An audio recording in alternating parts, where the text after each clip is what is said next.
Yes. Back at it again. Back at it again. Sean and Cass. Yes, here Cass we are. and Sean. Here we are. Kashawn. Kashani. Yeah, we're here. We're doing it. We can't help ourselves. Yeah, we've been crazy. It's fall. Like, it's crazy. I hold on to summer as long as possible. It clicked over to fall. At the weather, it was like the weather knew, like it just changed. The weather knew. The weather knew, like, because it was still summer weather until like September 21st. That the weather would shift with a season change. But you know what I mean? It felt drastic. It felt like it went from like shorts and no shirt to like this, and I'm freezing right now. I'm really cold right now. Really? I'm not cold. Oh. But you gotta. I just gotta get used to it. Extra layers. Well, you know what fucked me up? Right before we got on here, I went and I said I should have some of our smoothie, and I chugged it, and it made me cold, and it gave me brain freeze, which is hands down probably one of the most torturous feelings I think that could be possible. And it reminds me of my headaches. So if you ever want to know what my headaches feel like, that's kind of what it is. I wonder if that's what electric shock therapy feels like. I don't know. I don't know. I think that would be a little bit different. So the trick, have I told you the trick to... Yeah, you just got to like rub your tongue on the top of your mouth. And you got to warm it up. Yeah. Warm your brain up. There was nothing. There was no way to do it. Like I could feel that the freezing feeling was coming from like the bottom of my throat all the way up, and it was like just sitting behind my eye. And it's pretty much exactly how a migraine that I get like once every month or two feels.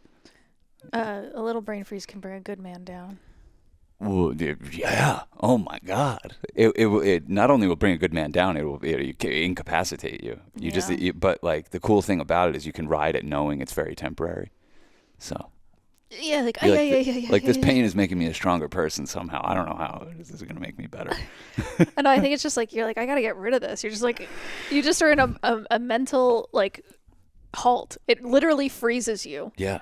I was crying. On many levels. All of a sudden, you're just like frozen. You're like, yeah. How do I get rid of this? Yeah. So that's what I did right before I got on here. I got nice and cold, which is, it really always helps conversation when you're a little bit cold. Oh, God. I had hiccups for like 3 hours a couple days ago. And then I just did something else and just like was like, I'm not even going to try to fix this. I'm just going to distract myself. And at some point after that, I was like, oh, I did. It worked. Like, yeah. I'm like, there is maybe something, I'm not saying there's something mental about maybe how long they last. Yeah, because you get in a pattern of having hiccups and you're like, this is what I do now. I'm a hiccup girl. And it's so disturbing while it's going on. And then when you don't have hiccups, you never think to acknowledge like, hey, life's pretty good right now. I don't have hiccups. Maybe I don't even mind hiccups that much because when I have them, I'm not like, I have to stop this. A lot of times you'll be like, Cass, go deal with your hiccups. And I'm like, oh, okay. Yeah. You just go through your life I'm like that. They're not that bad. This is not an urgent matter. Oh, man. Life's been crazy, man. It's been a little wild. Yeah. Yeah, I mean, we're making... I mean, it's like I'm saying it like I haven't been in life with you. You're like, yeah, like you're saying it like we weren't just screaming at each other most of today. We are 0 days without incident. Yeah, we're 0 days without incident, which is I mean, I guess it's fun and funny because you need to get a hard restart every now and then. But you and I go on some epic... I think we just did like 2 months. That's what I'm saying. We go on epic runs where you're like, how have I ever disagreed with this woman about anything? I know. We see the world so the same. It's crazy. This is my ally. This is my warrior goddess who's on the front lines fighting for me and my vision. And then we just get into it, and I'm like, Cass doesn't understand me at all. And I feel so, like, I could never feel more alone in the universe than when I feel like you don't understand me. Well, and I think it's just a story because you were like, 4 hours ago, and I was like, I told you how I was feeling and I just need to feel heard. And I'm like, 3 hours and 59 minutes ago, I validated your feelings and heard you and got on the same page. That was too soon. It literally felt too soon. Sometimes I feel like you're like, oh yeah, no, I hear what you're saying. And I'm like, do you? How could you? How could you? I barely finished saying it. I barely know what I'm talking about, what I'm upset about. And it took me a few hours to kind of process kind of like what I'm not upset. You had excess energy. Yeah. And you get a little confused, and then I smash things. I go, Stop this.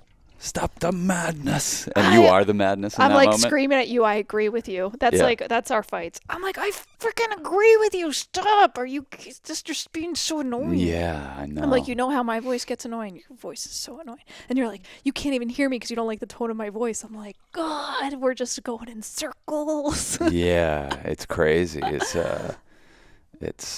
crazy. It's like a Stairway to Purgatory. You know, you make this film, like we've been making this film for like over a year, actively making it. And you feel like you're riding the stairway to heaven. But it really is, this is the purgatory part for me. This is like the part of the process that I find to be a bit laborious and torturous. It is the birthing of something. Now the film's complete. It's edited. And the rest of the stuff we have to do is like, first very technical and myopic, and then very like business oriented. And I'm like, ugh. None of it just feels like what I cared about this movie. So inevitably, as we get to this part of the process, Well, I'm I think a you're little bit just more of a bitch. yeah. Well, you're just being short-sighted and not because it's you lose perspective. That's what happens anytime anyone's having like a little shit fit. It's usually they lost perspective, and you're thinking about these things. You're not like we're supposed to be thinking about how last night we were in a color session and it was amazing, and we're Oh like, my this God. film is going to be so gorgeous, Yeah. and we're feeling so good, and yeah, I have no doubt about that. I think it's it's probably akin to a little bit of the feeling that like women have when they're pregnant. And when you're pregnant, especially in the last 3 months, like you get showered, literally. They throw a shower for you. You get showered with gifts and attention and good vibes and anticipation and all this. And a lot of women talk about after they have the kid that dries up a lot.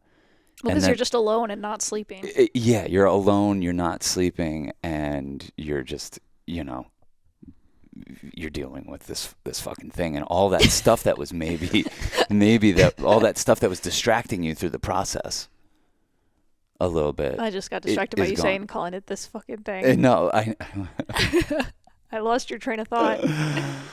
I don't know. You know what I mean. You know what I'm trying to say. I don't even need to fucking say the whole thing. You know what I'm trying to say. Well, I think like, it's just well, like, there's a reason that you and I always like to think about what the next movie is while we're in the midst of making the movie. Especially this part of it. It's usually when we're in the purgatory part of things, which is just like stuck between worlds. You're like, what is the future of this child? We don't know. Yeah. And it's not really in our. We can do our best to set it up in the world to do the best it can do, but like. You don't know, and you can only control it so much, and you want to hold on loosely, and you know you love it no matter what. Yeah. Even though it's a fuck up. No. If you say so. No, it's not. It's so beautiful, and it's so what we set out to make that I'm like, all right. Let's get this out there. You know, enough's enough with all the talking about it and all the hype. Like, here's this little thing we did. That's and what I mean. it's going to be a minute before that. That's what I'm saying. That's why I'm like, I feel like I'm caught between worlds, and but usually that's pretty good for me. Like you're saying, it'll force me to like be good at something else, and we'll see what that is. And maybe that's coming up with our next movie, or just like hitting the ground running. We've done that before, where we've gone from one feature right into the next one. And I said, I am never doing this again. I said, I need 7 years off after the last feature. Yeah. And that's whatever we did, pretty much. It's been 9 years. It's been 9 years. I'm like, this is too much work. It is. But that's why we were like, we're making our own rules for this one, and we're doing smooth. In order to make another film, it's like got to be smooth sailing. And so we have really good backers. Yeah. Who believe in the project and made it possible, and we're doing it. I think anything that takes up this amount of your life, you should make sure it's right, and you should make sure you love it. Yeah. And make sure, most importantly, that you're having a great time doing it. Yeah, first and foremost. Yes. So anytime we're having a great time doing it, it feels like smooth sailing. It feels like this is what we were put here to do. Yeah. It feels like we ain't never going to stop doing this. No, last night I was like, I'm doing it more. You're like, we need to keep doing this so we can keep ending up in color correct sessions. This is the best. I really did love it. Well, I mean, especially as your first time being cinematographer, to get to, I mean, that's a powerful thing. I let you make all the decisions, but it's like, I'm like, thank God you're decisive, but I just love color. I'm like, wow, it just took DSLR footage and made it look like we shot on 16 millimeter film. I was like, yeah. It's awesome. I was like, my butt is covered. You are covered my ass right now with every, like, it was, some parts looked blown out, and he's like, oh, actually there's some information. Oh, the information's there, and like he pulls down the brightness in like a blown out sky, and there's just like a beautiful cloud. Cascade of clouds just going into infinity, and you're like, oh, Jesus Christ, I hated this shot before. Yeah. Yeah, it's pretty awesome. So that, all that stuff's really fun, but we've been so busy. And but now the film's like kind of in the place where we're submitting to festivals, and I don't know, we might get a wild hair up our ass and just like put it on our Patreon one day and be like, hey, this is gonna be up for 2 days, watch it, and we'll do a little Q&A on the flip side. You know what I mean? I think that'd be fun. Totally. I think we're entitled to do that. I think the people that have joined our patreon.com/churchofchill deserve a little screening. Yeah, that'll be fun. And it'll give us a chance to kind of feel what an audience feels like, and hopefully they'll be very forgiving. And we could do a Q&A, which I never do. Yeah. So, I've been kind of riding some highs and some lows, but overall, like, very, very high highs of holy shit, we trusted in ourselves a long time ago, and it's paying off. Well, I think also when you are kind of in the place where you're like, we did this for us, and and we enjoyed the process all along the way. Because if you're going to do something for someone else and then not even enjoy the process or whatever. Yeah. When you do it for yourself and you enjoy the process and you like the final product, you're like, there's no losing. Maybe I'm delusional, but I'm like, it's all gravy. I'll forever think back on this project as a little turn of phrase that came into my head one morning, like wild magic. Like, what would that be? What would our movie be? Like, wild magic be? Like, let's set out to find out what wild magic is, and by the end of it, you're like, who am I? You know, there's not a lot of things in life that'll help get you there. Mm-hmm. And I'll always forever thank this film as like the impetus for me stepping into the next stage of my life and my maturity, sans what happened earlier today. We still have incidents. Oh, of course. But a lot less. And I do attribute it to the making of this film. Well, yeah, the making of this film has helped me trust in a higher power in a way that I never have fully before surrendered to. Trusting in something that's bigger than a decision I could make. Mm-hmm. It's a pretty big deal for a personality type like mine. Yeah, that's why I sometimes don't have patience for you, because I'm like, it's all good. You're like, it's not. And I'm like, you'll remember. You just forgot, and you'll remember. But this part where you're forgetting is really exhausting. But in my head, I'm looking at you like you forgot. You forgot what we're all about, didn't you? Oh, shut up. You know, that's like we're literally both looking at each other laughing, like the other one's not in on the joke anymore. Like, what did you forget? Did you forget what we're doing? Did you forget we're badass? Are you fucking crazy? You know? And then you're looking at me like you forgot. Well, I forget for 1 second, and you're like, well, now I'm going to forget for 4 hours. And I'm like, all right. Well, it obviously pulls me into existential crisis when you and I don't agree on, like, certain things at certain stages. You know, we can disagree about big things at certain stages of a process, but at this stage of a process, we really need to be on the same page. So it feels like the calendar turned, the season turned, the film got finished, energy shifted, the weather shifted, and I think it's good. This is for anybody, not just filmmakers or artists or whatever, but I think it's good to remind yourself at the beginning of something new. I'm at the beginning of something new. What do I want this chapter to feel like? Yeah, well, invitation for intentionality. That's basically, kind of what was a little bit fueling my insanity, because I'm like, it just almost like pressurizing it too much.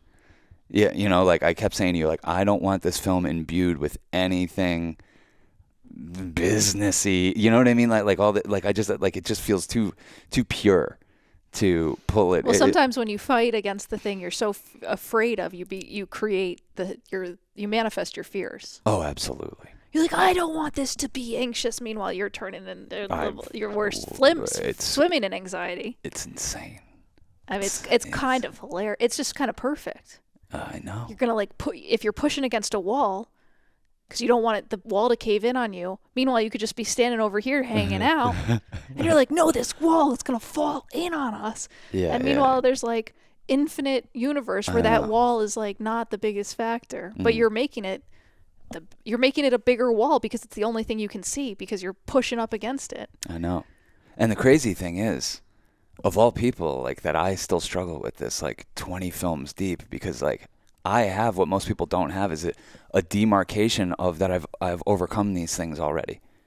Like you can easily be like, you know, we went through this on Cam Girls and you were freaking out about something you can't even remember right now. You know, like that's all I need is like that perspective. You say you need that, but you're like, you're inconsolable. It's like, you know what? I'm not even trying to give you a hard time. It's just like when I think everyone has those moments in their life where they are on a track and they're in a righteous mindset or, you know, you can't see the forest through the trees. Yeah. Well, I mean, I made it this far without going there.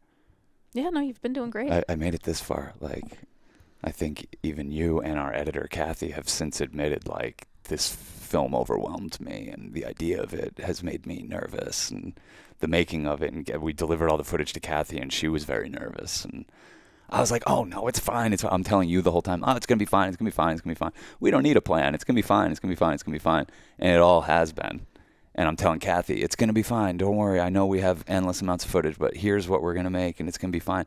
And it has been fine, and everything's worked out fine. And then I'm like, it's almost like your anxiety sees a little crack where it can express itself. And I'm not so hyper fixated on pointing my creativity towards this thing I've been pointing it towards. I'm like, for the first second in maybe over a year, that's not where my hyper fixation's towards. Yeah. It's just kind of like, whew. And then my anxiety's like, what about me? What about all the stuff that could go wrong? What about you not representing this film well? Like, you know, like, I'm like, oh God, no. I think there's just like, it's almost like, you know how we say about your sister Caitlin, how there's like a point where she's just going to have a seizure because it like just needs to break through. Right. I really kind of feel that way about you sometimes. You know what I mean? Like, you have a fiery passion, and I really do my best to not give you anything to get worked up about. But like, you kind of just you're gonna take a little seed, and because you gotta like, there's a certain amount of intensity that for some reason your makeup wants to express, so you seize the moment. It comes from my mom, I think. I think she's very similar to me. I love that you were like, you can listen to my mom be so intense and you can't listen to me. And I'm like, well, she's not being intense about me. Yeah, I know what you mean. There is a difference, but I have a point too, though. You know what I mean? It's like, hey, it's not like you can't handle listening to people raise their voice. I so rarely do it. Like, can you just handle it for a second? You know, that's kind of what I was like. I was like, you listen to my mom do this every day. Even more crazy and fiery, and she's talking about how she doesn't like the quality of the commercials anymore. It's bullshit. You know, like... I'm like, that's fine. Yeah, and meanwhile, me disagreeing like, with you, even though I agree with you, is like, huh. Yeah, I know. I love you, though. And it's like perfect, because that's what we're talking about. It's like, it's an intensity that you need. You have a fiery passion. Imagine me in the workplace. No. Like, what the fuck? No. How was it? You I were don't in know. the workplace. I don't know. I hope. Didn't you have to apologize to people or something? That was when I knew I was done. They were like, you need to apologize. Yeah. History Channel was, when I was working there, was really, I worked at History Channel for 4 years as like a writer, producer, director of like promos and stuff. And this was when I was like 23 to 27. And it was a boys club when I came in there. Literally, there was no women. Mm-hmm. It was run by this really feisty, sassy gay guy who was like alpha, you know, we were scared of him. Mm-hmm. And then there was like 15 dudes running around that all kind of had the same job as me, and we were all like just busting each other's balls. It was just like very loose and whatever. And then they hired this female creative director, and she was telling me to make changes to something, and I like disagreed with her, and I thought of it as nothing. I literally thought of it as nothing. And then a week later, this gay guy that was in charge of us all came in, and he was like, "You got to apologize to her." And I was like, "What do you mean?" And he was like, "I know, it's fucking stupid, but she's upset." And I'm like, I was like, "Tim, I literally You're like, don't I know have what 3 sisters. I don't hold women in high yeah, regard. I literally don't even know. I see them as the equals, and I will say no. But I think yes, I do. I see them as equals. But the I thing just talk to is, her the she way I would talk to wasn't an anyone. equal. She was your boss. She was the creative director. I mean, I never thought of anyone as my boss. Well, there. see, that's your problem. That's why you can't be in the workforce.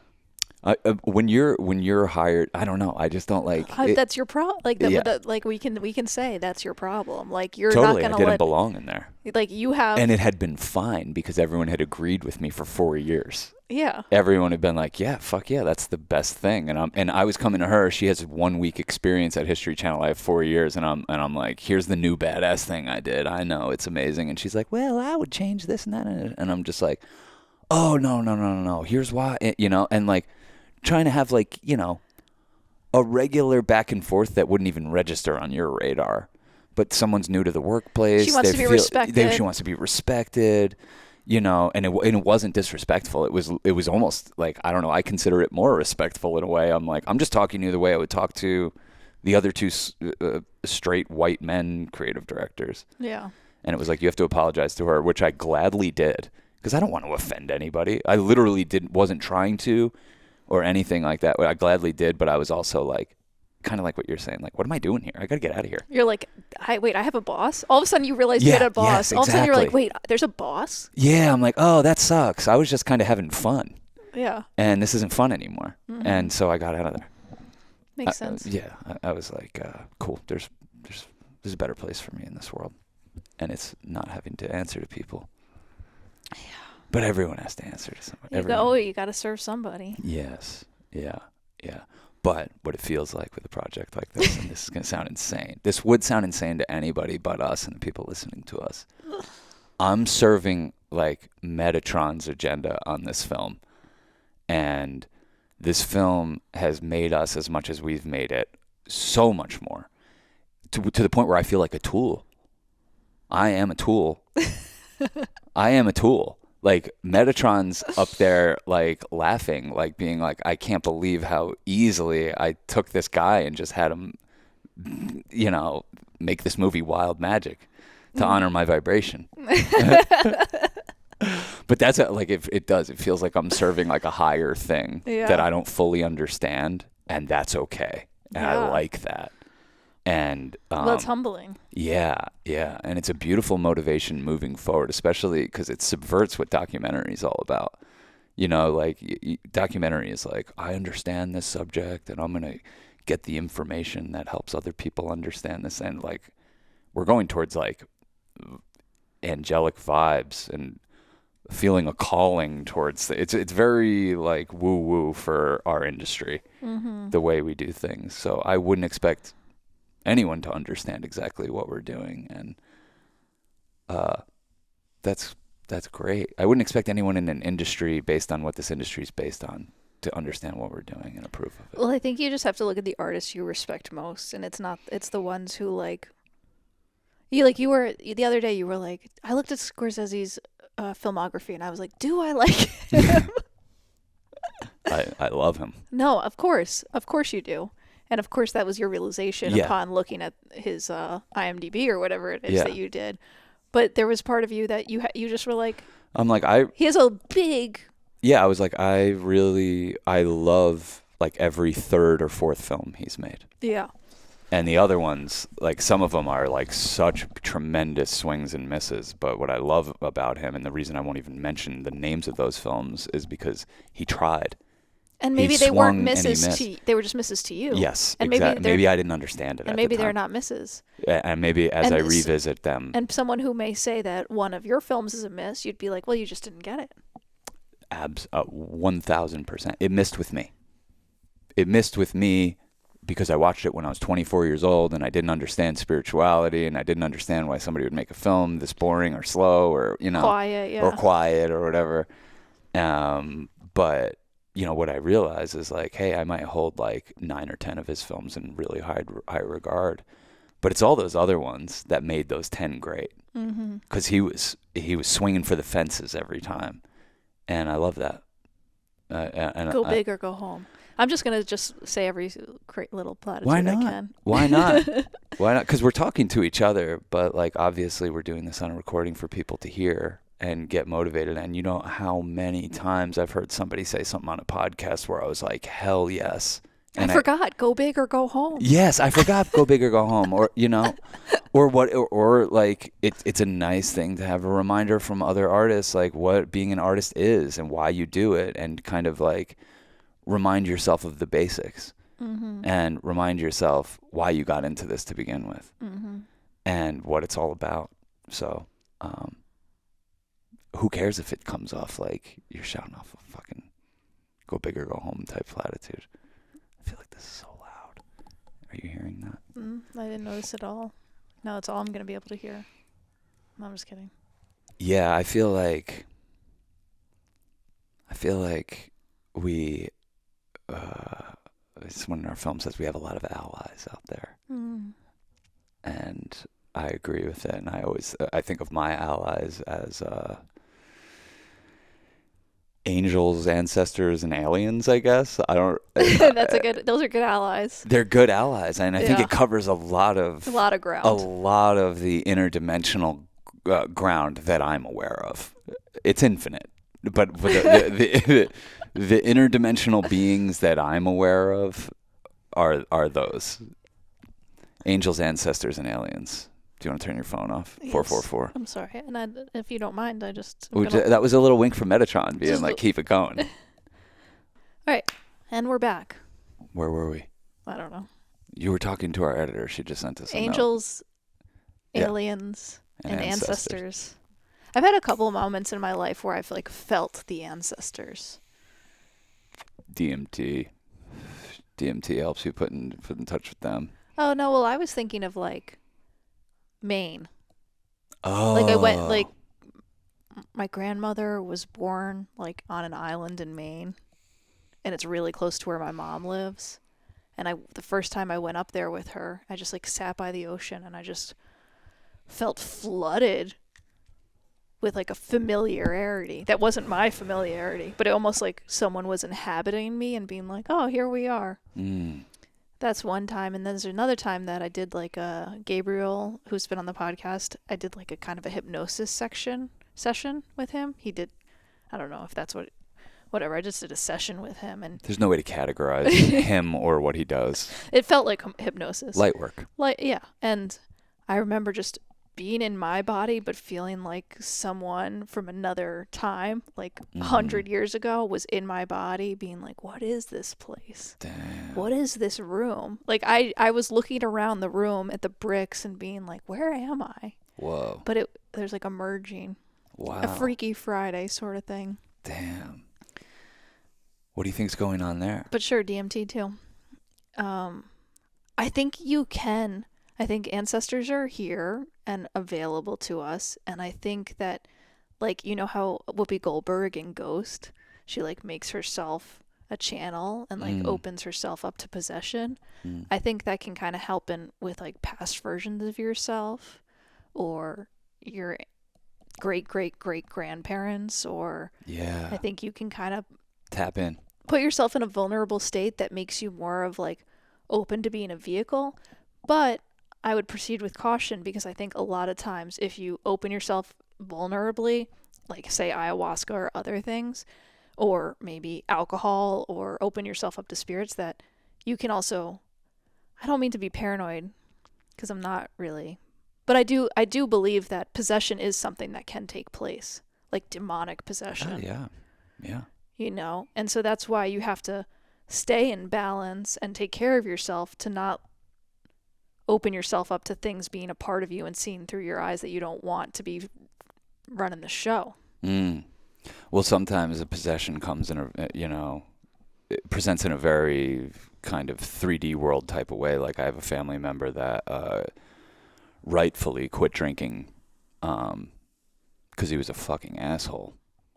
And he quit drinking for 10 years, and everyone was like, oh, you're a sweetie. And then he just started drinking again. And I don't know a better way to say he got possessed by a demon. Because that asshole was just waiting there the whole time to be like, here I am, by the way.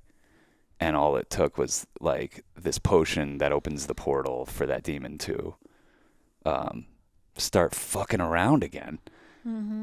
And yeah, it's just like it's a crazy thing to kind of like to watch. Well, I think sometimes we get a little too cocky in this life where we're like, I can do whatever I want. Like I can drink whatever I want, do whatever I want. It's my life, YOLO. But like, I don't think we fully understand the consequences of our actions. Like sleeping with people. You think like sex is fun, easy, whatever. I can just sleep with whoever. Like, this is great, cool. But when we've really tapped in and had moments where we put reverence on sex, we're like, holy shit, how do people just have sex with each other? Yeah. The amount of energy exchange is insane. Yeah. Well, you can see how they can do it, and that's okay. Like, of course they're doing it. Everybody's doing it. Everybody wants to do it. And I'm not judging the versions of myself that did it, and I don't think it like was a bad thing to do. I think there's a... But it's just about the reverence. And that when you think back at it, like, and you're like, whoa, I did all that without like much reverence for it. Yeah, it feels like that's a crazy exchange of energy to not have reverence for. Like, we'll talk about possession. It's like ayahuasca. Like, you prepare for that shit. You have reverence for it. You're like, whoa, you know, like you don't, if somebody was doing ayahuasca casually, we'd be like, whoa, you're out of your mind. What are you doing? Which I've like been really tempted to. No, honestly. I know. We have like some in our fridge and we've had it there for like years, and I'm like, I'm going to boil it up and microdose it. But like the same way you're saying, like, you know, you can kind of like, you say like bring yourself to like a vulnerable place, but just like there's a way that you can kind of tap in and like thin the veil. Like, that term gets overused. It's hard to even understand, but like we know everything all the fucking time. And to merge it with even what you're talking about sexually, how many times have you and I met someone and for the first time know what's going to happen? The second you meet them, you're like, like you have this, because you're vulnerable when you first meet somebody. Also, it's already happened. Well, that's what I'm saying. You're tapping into something Time that's is a already circle, happened. and you're like, well, we definitely had sex with you. I don't know when it's going to happen, but I'm pretty but sure that happened. But you and I have eerily had that a couple times, and it's not like, oh, we're in pursuit of a person, or we're trying, like, it's just like eerily like kind of like hit us like, oh shit, we're like, damn, we just like kind of met our fate a little bit. It's happened a few times, and it's a very strange thing for two different people to tap into, like, as you shake someone's hand. Yeah. But I think we all have it all the time.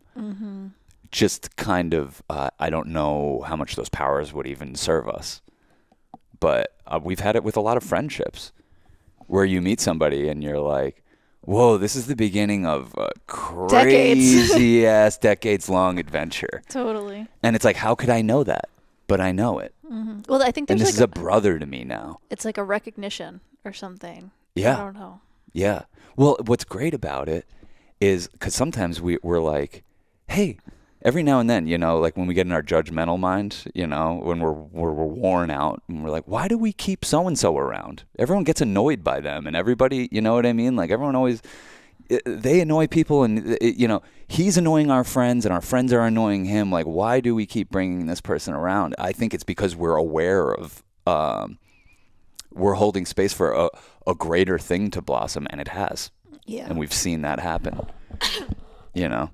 Yeah, we're loyal to the longer timeline. We're in the long game. In the long game. And I will give one piece of advice for anyone trying to be friends with us. If you try to be friends with us and then get in there with us and then be like, what's up with so-and-so?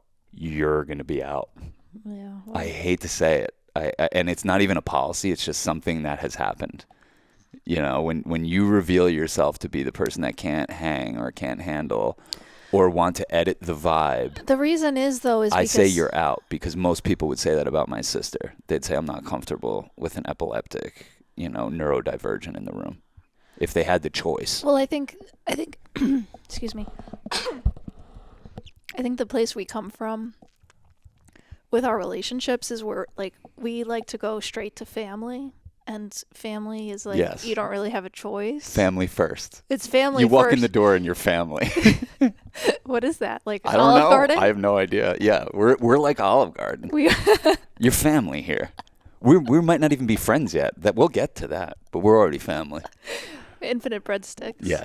Oh my God, we are the infinite breadsticks of friends. We really, really will do endless refills on the soup. And I think that's like, it's good for how we make movies, because we meet people on the street and we're like, you're family. Yeah, we've known you forever. Yeah, so it's like, it's all, but because every person we meet we're instantly family with, Yeah. I think some people don't maybe have that policy. So they might have a different subset for who their friends are. And we're like, Yeah, and they're like, you guys are cool. Why do you hang out with so-and-so? And I'm like, you blew it. they're Now family. we can't hang out with you. They're family. Well, like, no, what do you... see, I've never No, said that's true. No, we haven't. People have said that to me. Hey, choose them or me. And I'm like, well, if you make me, I will choose them. And they're like, sorry, you don't have to make that choice. yeah, exactly. That's how it goes. And then we stay family with everybody. I've never cut anyone out for that reason. That's why people that's what the thing is. We'll never cut someone out, so we push people to the point where they have to cut us out. Oh, yeah. Duh. Now No, I'm having a revelation I about know. why we've gotten broken up with so crazily. Yeah, I know. Because it's like, we're not normal. We're just like, let's family this up forever. Yeah. And people move on. People move on People from that are like, vibe. I don't even like you don't have, whatever. They get, well, the getting's good. So do we. Everyone does. And that's a good policy.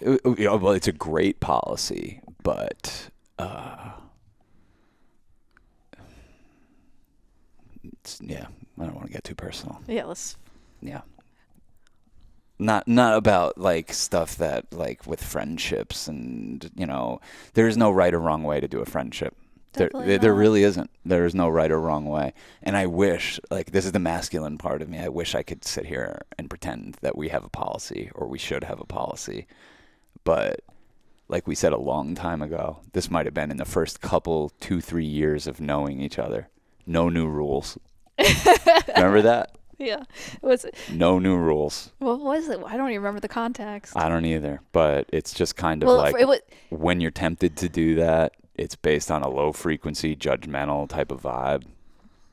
It's no new rules.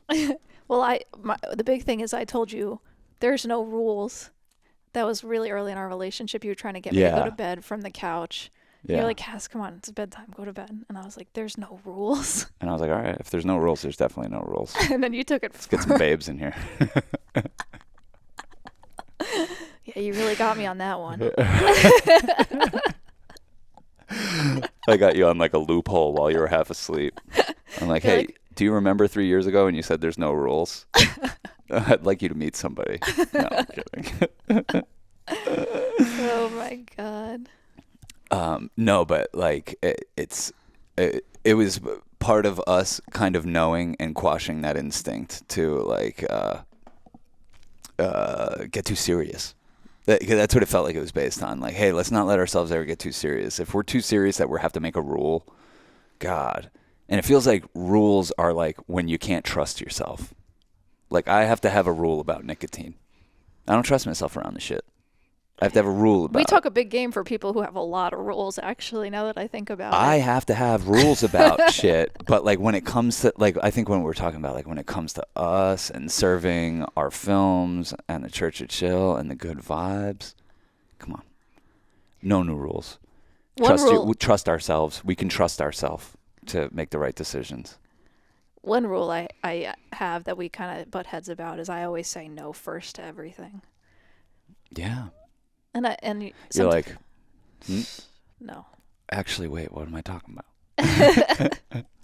But it's a better place to come from where you're like, say, no, I don't think I can do that. And then you're like, actually, I thought about it and I can do it. Rather than, oh, yeah, totally. And then I'd be like, actually, sorry, I thought about it and I can't do that. Yeah, no, you actually your policy of like saying no and then taking it on. It's actually it's grown on me. Yeah.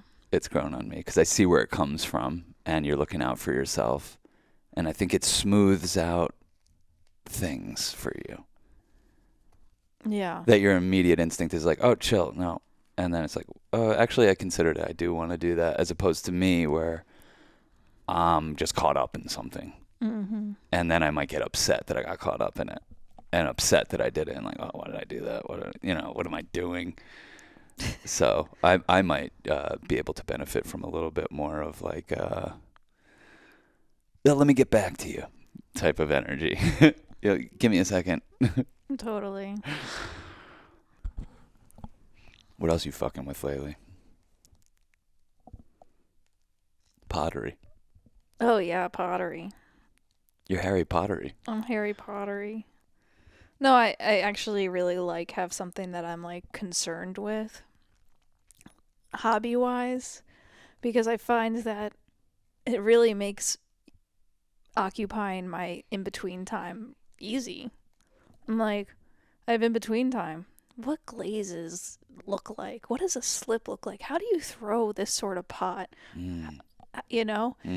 But I went to class yesterday and I was so frustrated. I just like couldn't get it, and I left a half hour early. I was like, I'm out of here. You stormed out.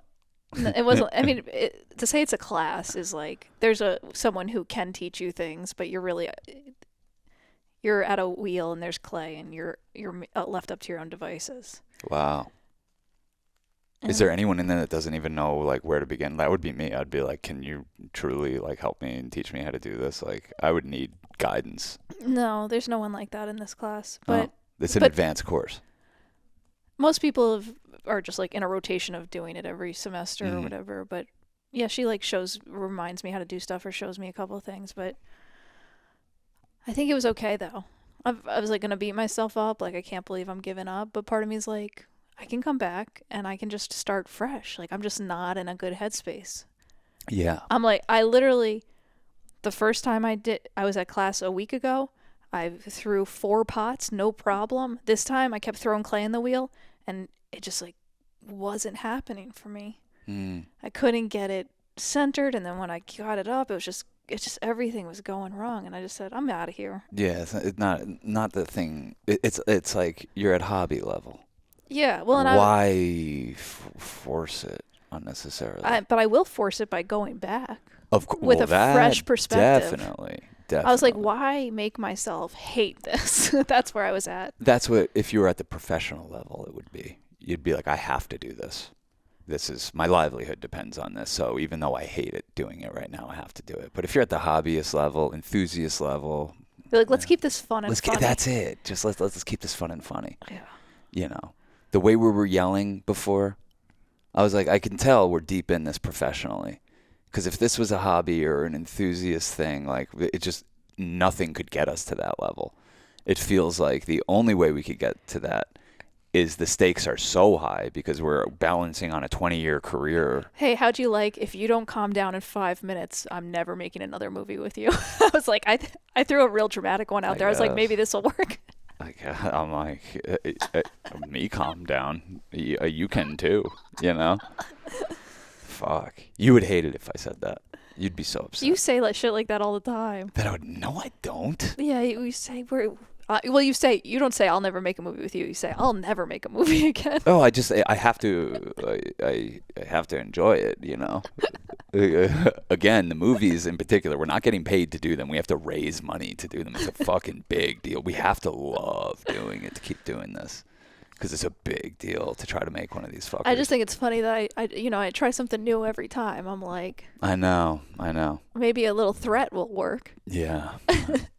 A threat never works. No. I learned that when I babysitted a 2-year-old and she wouldn't stop crying. I was like, okay. What did you do? I said, I was the worst. I was like a teenager. I was like, you got to stop crying or I won't give you another tissue. And then she just like bawled and I was like, oh my God, that was a mistake. Damn. It was like, what was I thinking? It was really stupid. I was like not equipped. Yeah. I don't have siblings. Like I'm babysitting a 2-year-old. I've never been around a 2-year-old. Yeah, totally. Besides when I was 2. What do you say to a 2-year-old? I don't know if there's anything to say to them. They were sad that their parents left, and I should have. I just was like, but I was just freaking out that they were crying. You're supposed to like put them in a little straitjacket, I think. A swaddle. You're supposed just to swaddle them so tight okay. they can't move. It's okay. It's okay. Yeah. And then I was like, maybe I'll bargain with them. Yeah. Maybe I'll threaten them. Yeah. You go through all the stages of grief when you dealing with a 2-year-old. I'm sure I'm sure it's just humbled the best of them. I never babysat after that ever again. Totally. I was like, okay, I'm cool. Totally. Because she was like, I was doing nothing, and she's like, go away. Yeah. And I was like, she like had just learned to go away or leave me alone, and I'm like, yeah, I would love to, but like you're 2, and like it's my job, and like I have to like be here. Yeah. Oh, I mean, I filled in for my sister once, used to babysit the kids across the street. I'm like, I'm 17, Megan's 16. I'm not even 17. I'm 16, Megan's 15. And I'm like, the neighbors are like, yo, I know Megan's at this thing. Could you watch the kids for a little bit? And I'm like, I need money too. This should be easy. Megan can do it. She's younger than me. So I go over there, and it's like these 2 boys, and I needed to get Megan to come over. Like I couldn't do it. What happened? How bad was it? It was like there was shit being fucking fucked with. You know what I mean? Like there was like shitty diapers, like shit coming out. Like it was just like it was as bad as it gets. Yeah. Yeah, it was as bad as it gets. It's like kids crying, there's shit all over the place. It's soon going to get past the point of no return where the parents are going to be like, what the fuck went on here? So I got Megan to come over, and this is how kids are. They fucking calmed down the second that she walked in there. They just need some familiarity. They were just freaking out because they didn't know who I was. Yeah, I don't even blame this girl. Like, who am I? Exactly. I don't know. I'm not equipped to babysit you either. You should be freaked out. Yeah, and I was kind of like, same thing as you. I was like, this ain't for me. But it's also like when you have a substitute teacher, you just like prey on their weaknesses. Yeah. And you just like sniff them out. Oh yeah. Like we definitely had like my friend and my best friend and our parents would go out to events together, and we'd have babysitters, and you just know there was some that you acted a little more badly around, Oh, it's terrible. I feel bad for them now. I think back, Mm-hmm. the people that we unnecessarily torture when we're young. I got kicked out of Pottery when I was like 8. Really? Like I'm back at the same studio. You were making dildos? No. Maybe. I don't know. Actually, I don't know. I wouldn't have known it was a dildo, but I might have been making penises. Yeah. No, I was just like acting up. And I got me and they sent us home, and it's funny because I'm talking to the teacher now, and I'm like, no, she wasn't the teacher, but she knows who the teacher was back then, and I was like, yeah, she sent me home, and like when I was 8, and was like, get the fuck out of here, you're horrible. Wow, I never knew that. Yeah. Were your parents like, what the fuck is wrong with you? I can't remember. I just remember being like, wow. Your parents are such upstanding citizens that I can't imagine how they dealt with like you being like childlike. Like stuff like that. I just can't imagine how they would handle like. I think it was. Wait, what? You got kicked out of the fucking pottery class? I don't know. I think it's just. I think my mom's pretty zen. She's like us. Yeah, I used to get kicked out of camp. For what? Just being a jackass. Yeah, you're disruptive. I was disruptive. I was a little fucker. Yeah. Because it was me and Jesse, my cousin. And in school, we were 1 grade apart, but in camp, we were just all part of the same thing. So, man, God. Yeah, They used to do this thing to us. This is disgusting now that I think about it, and I cannot believe that this was legal. But when we were bad, before they'd kick you out, they would give you, before it got to the level of like, oh, this kid needs to just be thrown out of here, they would do something to you on the daily called the seaweed treatment. Did I ever tell you about this? No. Like you'd piss off, like if you pissed off like the one counselor that had like the whistle going around their thing all day, that got like that the energy. Lifeguard. Meanwhile, he was probably 19 years old. Oh yeah. This motherfucker would be like, seaweed treatment today, and you're like, God damn. So while everyone else swims, he just pulls all this seaweed out of the lake. You have to lay there, and he just covers you, and you have to lay there, just lay down while you get covered in seaweed, and you have to just lay there while everyone else swims. And like that was God. Jesse and I's fate. many days. My parents were paying. Like, our parents paid for us to go. And, like, I don't even think not that they would ask or care or listen to us, but I don't even think that my parents would know about this if I told them. Like, do you know that I used to go to camp and misbehave on some level where they would give me a torture treatment of seaweed? Obviously. And humiliation, by the way, because Yeah. everybody's standing around just laughing their ass off at you.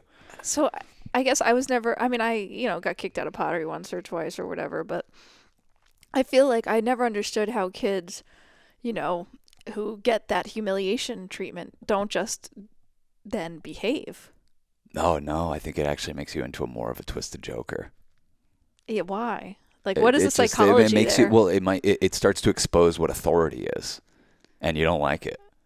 Yeah, it starts all of a sudden now they're on another. They're the enemy. Yeah. It starts to, I hate to say, expose the game of life a little bit.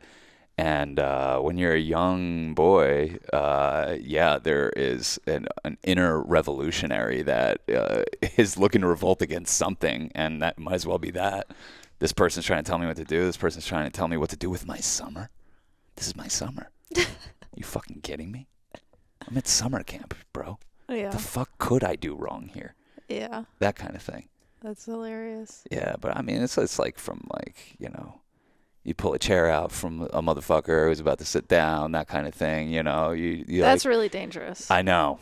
You're lucky. You're lucky you never hurt somebody. No, I know. Like someone trips you, you trip them, you fucking throwing worms at your bro, like just like this kind of shit. Just Stuff little annoying like things. 10 out of 11 of them you get away with doing with no one seeing it. So of course the odds are in your favor that you're not going to get caught, and then you do get caught. And Well, what happens is you push it to a level where it's like you keep pushing it and pushing it and pushing it until you get caught. And then you get seaweed treatment and eventually get kicked out. But I never think about that. In a weird way, I think it made me who I am. Me and Jesse, we both see we've taken different paths in life. Like, he's in the real world. He's out in, like, corporate America. He's, like, doing real things and getting paid real money. And he's in charge of people and things and projects and millions of dollars and shit. Yeah. But he's still like me. Yeah. And that's what his employers can never find that out. But he's still a fucker. Yeah. He is such a little fucker and hilarious. And a twisted joker out there, but doing it out there in that world. Yeah. It's so funny to me. One day when he retires, we'll do a little interview. Get all the... We'll talk a little bit. We did a podcast with Jesse where we talked about all the stuff we did when we were young.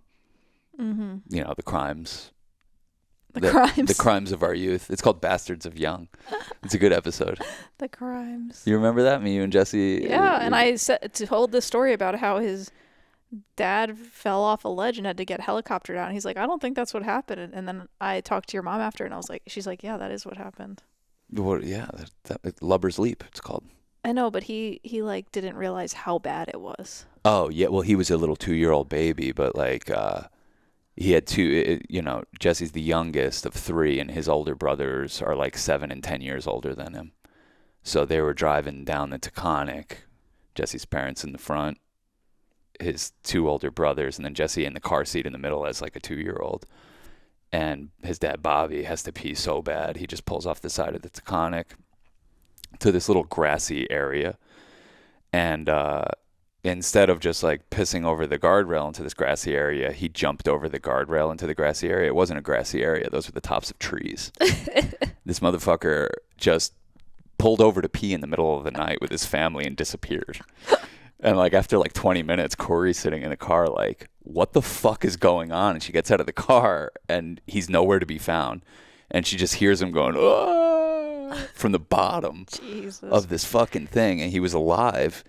And so Jamie and Cricket, my cousins, Jesse's older brothers, like were breaking glow sticks and throwing them down there. And Bobby climbed out of there completely with a broken back.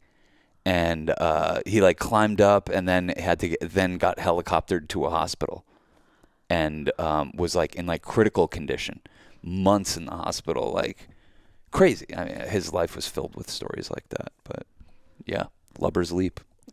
Pretty infamous. Yeah. Yeah, pretty crazy. you want to switch over to our Patreon, Sure. Patron, Patron. patron.com/Church of Chill. Yep.